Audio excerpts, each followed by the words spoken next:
कैसे हैं आप? मूड कैसा है? नहीं, सुनाई नहीं दिया मुझे। मूड कैसा है? ये देखिए, आजकल ग्लोबलाइज दुनिया है। सारे के सारे देश हवाई जहाज से, टेक्नोलॉजी से जुड़े हुए हैं। कुछ दिन पहले मैं अमेरिका गया। अमेरिका में मेरा प्रोग्राम टेक्सास में था और किसी ने मुझे कहा कि टेक्सास में हरियाणा के युवाओं से मुझे मिलना चाहिए। पता नहीं आपने वीडियो देखा, नहीं देखा? देखा? देखा। मैं आज आपसे उस वीडियो के बारे में बोलना चाहता हूं, क्योंकि अगर आज आप हरियाणा को समझना चाहते हो तो जो भी समझना है उस वीडियो के अंदर है। सबसे पहले जब मुझे बताया गया कि हरियाणा से हजारों लोग, 15-20 हजार लोग अमेरिका गए हैं, मैं हैरान हुआ। हरियाणा से इतने लोग अमेरिका क्यों जा रहे हैं, ये मेरे दिमाग में सवाल उठा। और फिर मैं डैलस में आपके भाइयों से एक छोटे से घर में जाके मिला। मैं आपको बताना चाहता हूं, आपके भाई डैलस में एक कमरे में 15-20 लोग सोते हैं। मैंने उनसे पूछा, आप अमेरिका कैसे आए? देशों की लिस्ट दे दी। पहले हम यहां गए, टर्की गए, कजाकिस्तान गए, कजाकिस्तान से साउथ अमेरिका गए, साउथ अमेरिका से एक के बाद एक, एक के बाद एक, एक के बाद एक हम दूसरे देशों से निकले और फिर हम पनामा के जंगलों से निकलकर अमेरिका में जाए।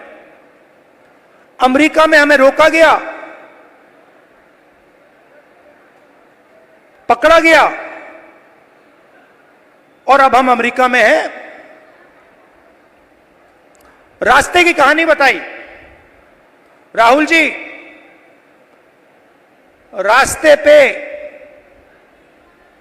माफिया के लोगों ने एक बार नहीं, अनेक बार हम सबको लूटा। हम समुद्र में से निकले, जंगलों में से निकले, पहाड़ों में से निकले। हमारे भाइयों को मरते हुए हमने देखा है, जंगल में मरते हुए देखा है, गिरकर मरते हुए देखा है, अपनी आंखों से देखा है। फिर मैंने सवाल पूछा, मैंने कहा कि भैया ये जो आपने सफर किया है, आप अमीर लोग तो नहीं हो। इस सफर के लिए, प्लेन टिकट के लिए, नाव के लिए, गाड़ी के लिए आपने कितना पैसा दिया? अमेरिका में घुसने के लिए आपने कितना पैसा दिया? राहुल जी, कम से कम 35 लाख रुपए अमेरिका में जाने के लगते हैं। फिर मैंने सवाल पूछा, भाई एक बात बताओ, आप 35 लाख रुपए ब्याज लिए हो या आपने अपना खेत बेचा? आधों ने कहा कि भैया हमने अपना खेत बेचा, दूसरों ने कहा हम ब्याज लिए। मैंने कहा किस रेट पे ब्याज लियो? कहते हैं 2% प्रति महीना। मैंने पूछा भैया एक बात समझाओ, आपने 30 लाख, 35 लाख, 50 लाख कर्जा लिया है, आप अमेरिका जा रहे हो, 50 लाख रुपए से तो आप हरियाणा में ही बिजनेस चला लोगे। जैसे मैंने ये बात बोली हंसने लग गए, कहते राहुल जी क्या बोल रहे हो आप, 50 लाख रुपए से हरियाणा में बिजनेस नहीं चालू हो सकता है। अगर हमने 50 लाख रुपए, ये 50 लाख रुपए हरियाणा में बिजनेस चालू करने के लिए लगा दिए होते तो हमारा बिजनेस फेल हो जाता। किसी ने मुझे यह भी कहा कि राहुल जी मैंने ट्राई किया, फेल हो गया, बेरोजगारी है, महंगाई है। और जब उन्होंने मुझे बोला, मुझे दुख हुआ, उन्होंने बोला राहुल जी हरियाणा में हमारे जैसे लोगों के लिए अब कुछ नहीं बचा है। अगर एक युवा गरीब है, अरबपति का बेटा नहीं है, तो ना उसे बैंक लोन मिल सकता है, ना वो बिजनेस चालू कर सकता है, ना वो पब्लिक सेक्टर में जॉब पा सकता है, ना वो आर्मी में जा सकता है। एक के बाद एक, एक के बाद एक, एक के बाद एक, एक के बाद एक सारे दरवाजे आपके बंद कर दिए गए।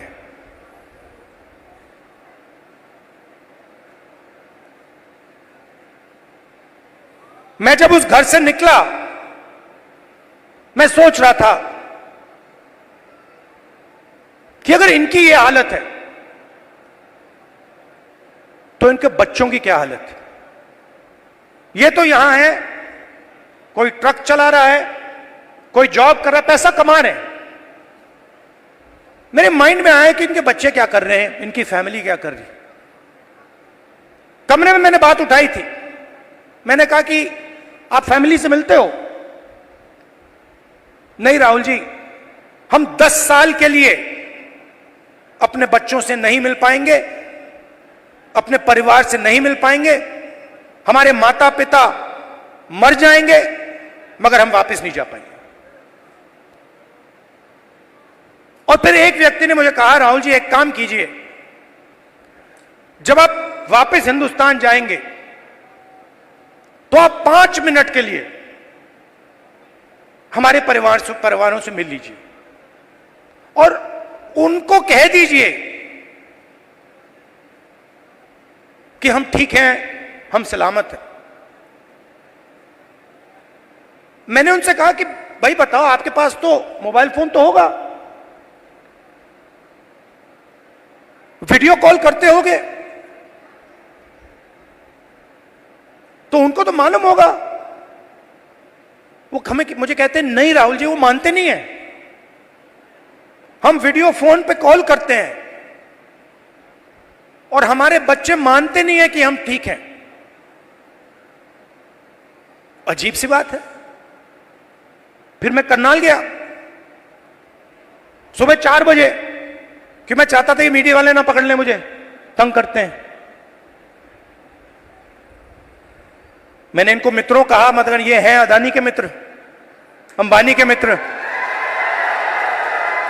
मैं गया 4 बजे सुबह, वहां बैठ गए, बातचीत शुरू। एक मेंबर परिवार का यूएस में वीडियो कॉल चल रहा है, 6-7 लोग उस साइड डैलस में बैठे हैं, 20-25 लोग परिवार यहां बैठे हैं। मैं सोच रहा हूं ये हो क्या रहा है। और फिर छोटा सा बच्चा दौड़ता हुआ वो कंप्यूटर के पास जाता है, कंप्यूटर को ऐसे पकड़ता है और इतनी जोरों से चीखता है कि मैंने मतलब शायद अपनी लाइफ में ये चीख नहीं सुनी। कांपता हुआ चीखता है, पापा पापा पापा वापस आओ। और पिता कुछ नहीं कह पाता है।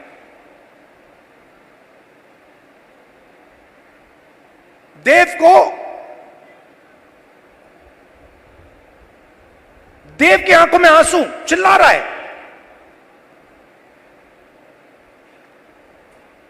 और पिता हजारों किलोमीटर दूर मुस्कुराने की कोशिश कर रहा है, नहीं मैं ठीक हूं। किसी ने कहा बच्चा इमोशनल हो गया। मैंने माइंड में सोचा कि इमोशनल हो गया, इसके हर रोज सीने में छुरे लग रहे हैं। इमोशनल शब्द का क्या मतलब है?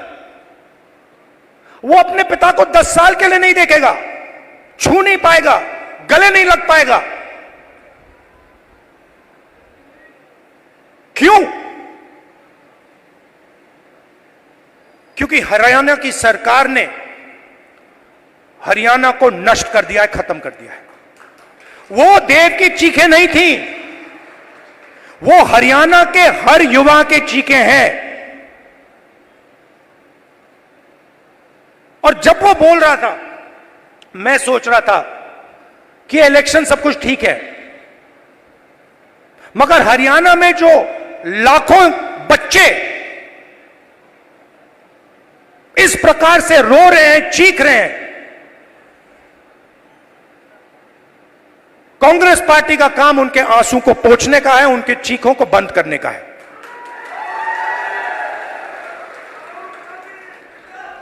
अब देव रो क्यों रहा है, यह मैं आज आपको समझाना चाहता हूं।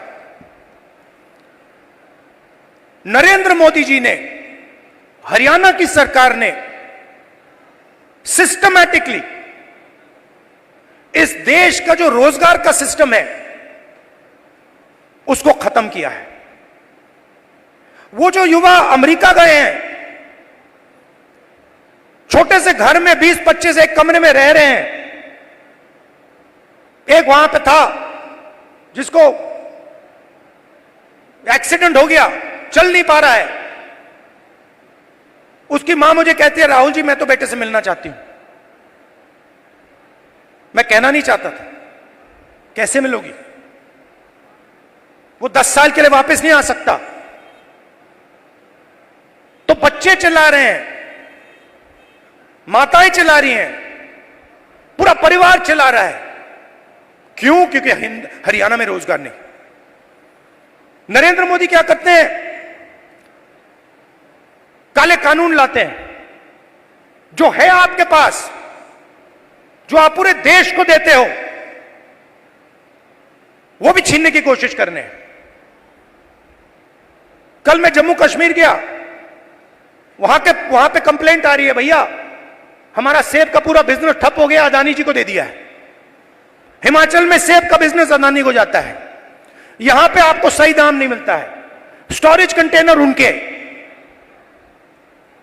सारी की सारी प्लानिंग 10-15 लोगों के लिए होती है। हरियाणा के किसानों का कर्जा माफ नहीं होगा, आपको सही एमएसपी नहीं मिलेगी, मगर 25 अरबपतियों का 16 लाख करोड़ रुपया कर्जा माफ होगा। और आप देखते रहोगे कि भैया हो क्या रहा है। यह प्रदेश जो पूरे देश को भोजन देता है, यहां हो क्या रहा है।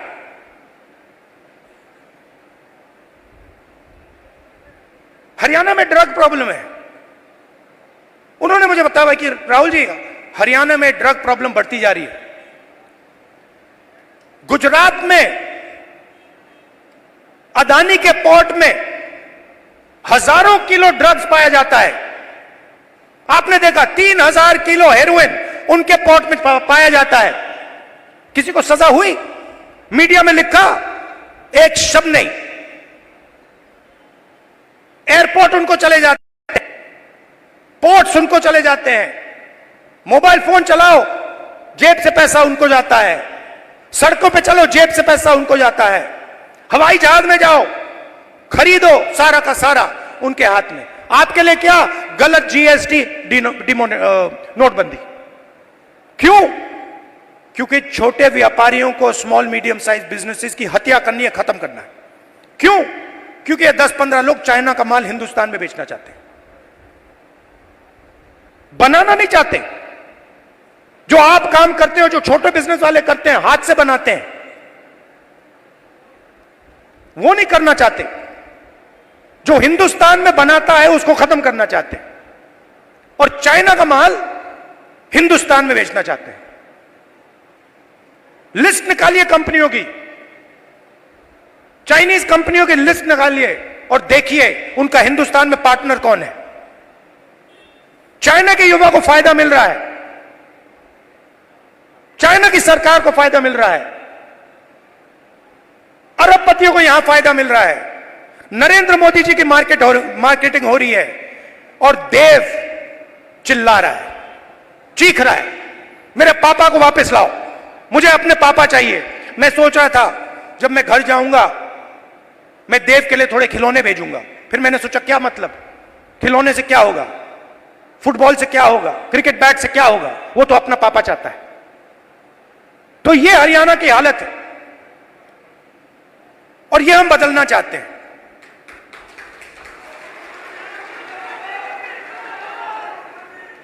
यहां पे स्टेज पे पुनिया जी बैठे हैं, कहां है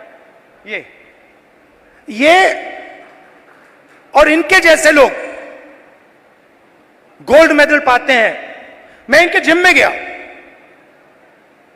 ये 24 घंटा लगे रहते हैं,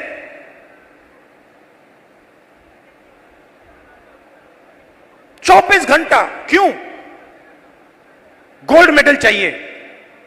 क्यों? हरियाणा का नाम रोशन करना, हिंदुस्तान का नाम रोशन करना है। पूरी दुनिया में हम चाहते हैं कि हरियाणा का नाम जाए, हिंदुस्तान का नाम जाए। गोल्ड मेडल हम अपने लिए नहीं लेते हैं, गोल्ड मेडल हम हिंदुस्तान के लिए लेते हैं। इन्होंने कहा मुझे, इसने कहा, वो भी 4 बजे सुबह। इनका क्या किया? सारे के सारे एथलीट्स को खत्म कर दिया। इनके बहनों का सेक्सुअल हरासमेंट हो रहा है और जो कर रहा है उसकी रक्षा चल रही है। 24 घंटे टीवी पे देखो, वो रो रही है, कोई फर्क नहीं पड़ता, बीजेपी का आदमी है, चिल्लाओ जितना चिल्लाना है, देव के साथ चिल्लाओ, 24 घंटा चिल्लाओ, हमें कोई फर्क नहीं पड़ता, मर जाओ। ऐसा हरियाणा हमें नहीं चाहिए। हमें हरियाणा ऐसा चाहिए जहां बच्चे ना रोएं, जहां पिता अपने बच्चे के गले लग सके, जहां मां ना रोए। ऐसा हरियाणा हमें चाहिए और ऐसा हरियाणा कांग्रेस पार्टी आपको देने जा रही है। अब आप मुझसे पूछोगे ठीक है आपने कह दिया, बताओ कैसे। मैं आपको शुरुआत की बात कर रहा हूं। पहला कदम, महिला शक्ति, 2000 रुपए हर महीने महिलाओं को और 500 रुपए का गैस सिलेंडर। दूसरा कदम, जो 2 लाख वैकेंसीज सरकार में आज खाली पड़ी हैं युवाओं के लिए, हम वो भर के आपको दे देंगे। किसान को एमएसपी गारंटी करके हरियाणा की सरकार देगी और जो आपका बीमा का पैसा है वो आपको एकदम मिलेगा। जैसे ही नुकसान होगा उसके एकदम बाद आपको बीमा का पैसा मिलेगा। गरीबों के लिए घर, 100 गज के प्लॉट और 3.5 लाख रुपए दो बेडरूम के घर के लिए और 300 यूनिट फ्री में बिजली। मगर ये लड़ाई सिर्फ हरियाणा की नहीं है, मैं आपको बताऊं, ये लड़ाई हिंदुस्तान की लड़ाई है और ये लड़ाई कॉन्स्टिट्यूशन को बचाने की लड़ाई है। मैंने इसके बारे में बहुत सोचा है, ये हो क्या रहा है, ये बीजेपी के लोग कर क्या रहे हैं। ये कॉन्स्टिट्यूशन पर आक्रमण कर रहे हैं। जो हिंदुस्तान के गरीब लोग हैं, कमजोर वर्ग के लोग हैं, कॉन्स्टिट्यूशन उनकी रक्षा करता है और बीजेपी कॉन्स्टिट्यूशन को मिटाने की कोशिश कर रहे हैं। वो कह नहीं सकते, ऐसे स्टेज पे आकर वो कह नहीं सकते कि हम कॉन्स्टिट्यूशन को मिटा देंगे। मगर वो करते हैं। सारी की सारी संस्थाओं को आरएसएस के लोगों के हवाले कर दी है। पूरा कंट्रोल नागपुर का है। उसमें हिंदुस्तान के 90% लोगों के लिए कोई जगह नहीं है। आप देख लीजिए, आप लिस्ट निकालिए, जिन जिन लोगों को आरएसएस ने हिंदुस्तान की संस्थाओं में डाला है, लिस्ट निकालिए। चाहते हो मैं दे दूंगा आपको। उसमें ना आपको एक ओबीसी मिलेगा, ना आपको एक दलित मिलेगा, ना आपको आदिवासी मिलेगा।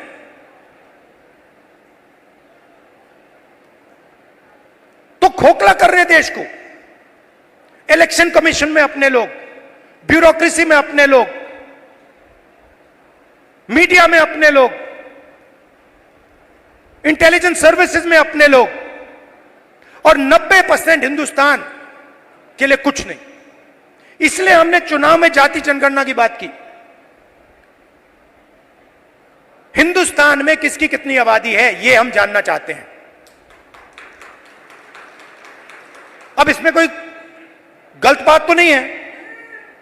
जैसे चोट लगती है, आपको पैर में चोट लगती है, डॉक्टर कहता है भैया एक्सरे कराओ, चेक कराओ। हम सिर्फ यह कह रहे हैं कि भैया चेक कराओ। इस देश में दलित कितने हैं, आदिवासी कितने हैं, पिछड़े कितने हैं, गरीब जनरल कास्ट के कितने लोग हैं, यह पता लगाओ। कभी आरएसएस कहती है करना चाहिए, अंदर से कहते हैं भैया ये मत करवा देना। सच्चाई निकल आएगी। सच्चाई क्या है कि 90% लोगों के पास कुछ है ही नहीं। 250 सबसे बड़े बिजनेसेस देख लीजिए, लिस्ट निकालिए, उनकी मैनेजमेंट की लिस्ट निकाल लीजिए, उनके सीईओज की लिस्ट निकाल लीजिए, ओनरशिप जिसके हाथ में, उनकी लिस्ट निकाल लीजिए। आपको उसमें एक ओबीसी, एक दलित, एक आदिवासी मिल जाए तो मुझे बता देना, मैं उसको अभी भी ढूंढ रहा हूं। कॉर्पोरेट इंडिया में 90% हिंदुस्तान का एक भी व्यक्ति नहीं है। गरीब जनरल कास्ट भी वहां आपको नहीं दिखेगा। सिलेक्ट लोग हैं। अदानी जी का बिजनेस है, हजारों बिजनेस उससे कनेक्टेड हैं। वो सारे के सारे कोई ना कोई परिवार का आदमी है। भाई कुछ करता है, बहन कुछ करती है, फैमिली बिजनेस है। ऐसे ही बिजनेसेस है। 250 में से आप मुझे नाम दे दो दलित का, आप नाम दे दो आदिवासी का, आप नाम दे दो पिछड़े का, नहीं है। ब्यूरोक्रेसी में देखो, हिंदुस्तान की सरकार को 90 लोग चलाते हैं, सेक्रेटरी कहलाते हैं। 3 दलित हैं, आबादी 15%, 90 में से 3। पिछड़ों की आबादी कम से कम 50%, 90 में से 3। होने कितने चाहिए? 45 अगर आप आबादी से जाओ, नहीं 3। और बजट कितना संभालते हैं? आदिवासी जिनकी 8% आबादी है, 100 रुपए में से 10 पैसे का बजट संभालते हैं। दलित 100 रुपए में से 1 रुपया संभालता है। ओबीसी 100 रुपए में से 5% संभालता है। यह हिंदुस्तान की सच्चाई है। इसलिए हमने कहा है कि जाति जनगणना होगी, नेशनल लेवल पे होगी। और मैंने कहा है मोदी जी के सामने पार्लियामेंट हाउस में, आप करो ना करो, मैं इसको इसी हाउस में पास करवाऊंगा, आपके मुंह के सामने करवाऊंगा। तो ये हरियाणा की रियलिटी है। और ये क्या करते हैं? बांटने का काम करते हैं। मीडिया वाले 24 घंटे लगे रहते हैं। एक जात को दूसरी जात से लड़ा दो, एक धर्म को दूसरे धर्म से लड़ा दो, और पूरा का पूरा फायदा अदानी को पहुंचा दो। हरियाणा एक साथ लड़ेगा, सबकी सरकार बनेगी, खुशी से बनेगी। चुनाव में कांग्रेस पार्टी स्वीप करने जा रही है, स्वीप करने जा रही है, आंधी आ रही है। और हम सबकी सरकार बनाएंगे किसी एक की सरकार नहीं होगी, पूरे हरियाणा की सरकार होगी। इसमें सबकी इज्जत होगी, सबकी रिस्पेक्ट होगी, सबकी जगह होगी। और मेरी जहां भी आपको जरूरत हो, कहीं भी पार्लियामेंट में आपको कुछ उठवाना हो, कुछ कहलाना हो, आप मुझे बस ऑर्डर दीजिए, राहुल जी हरियाणा आपसे यह कहलवाना चाहता है, मैं कह दूंगा वहां पे जाके। दिल का रिश्ता है, पुराना रिश्ता है। मैं आपसे यहां आके 50 झूठ नहीं बोलने वाला, वो मोदी जी का काम है। आपने 10 साल देख लिए, सुन ली उनकी बात, आमदनी दुगनी कर दूंगा, और फिर काले कानून ले आए, छोटे बिजनेसेस को फायदा पहुंचाऊंगा, नोटबंदी जीएसटी ले आए। उनका काम आप जानते हो। अब सब मिलकर एक साथ हरियाणा को खड़ा होना है, क्योंकि देव जैसे जो बच्चे रो रहे हैं, उनके आंसू पोंछने हैं, उनको खुश करना है और उनको अपने पिता के पास गले मिलने देना है। आज बात चल रही है